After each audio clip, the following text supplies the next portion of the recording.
Venezuelan President Nicolas Maduro called for a peace conference on Wednesday after opposition Governor Henrique Capriles skipped talks with him on Monday. The president is hoping to end violent protests that have killed at least 13 people. Markovits joins us now from Caracas with the latest.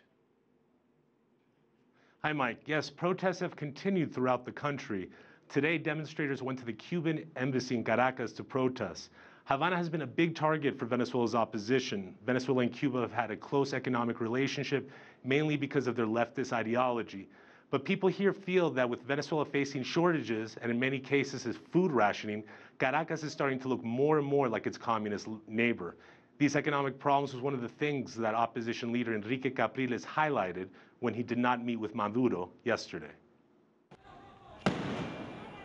With Venezuela in the midst of political turmoil, opposition leader Henrique Capriles snubbed President Nicolas Maduro in what was supposed to be a meeting between the two rivals to discuss the wave of demonstrations that has killed at least 13 people.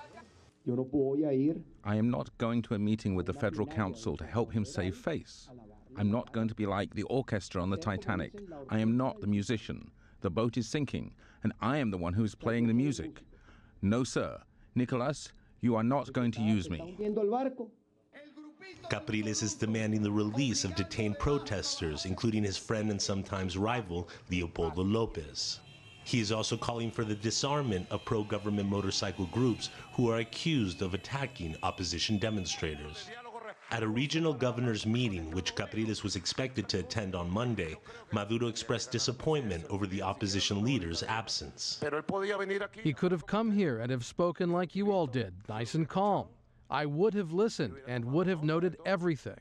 I lament that he did not come to today's meeting.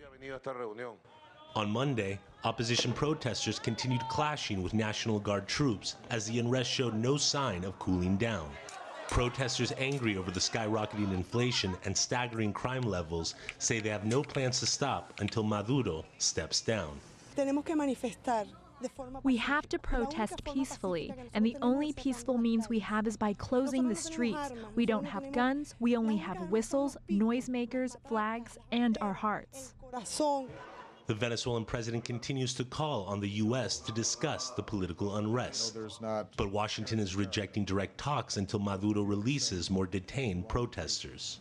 The White House has also expressed skepticism over Maduro's offer since he has accused Washington of being behind the opposition protests in order to overthrow his government.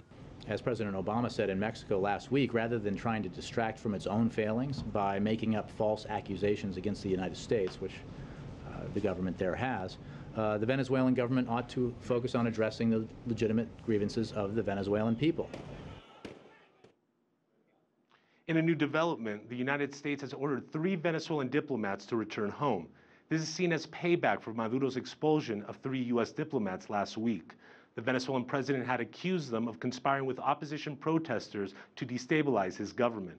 This latest news is just another sign that despite Maduro's olive branch of the United States, diplomatic tensions between the two countries will remain high, at least for now.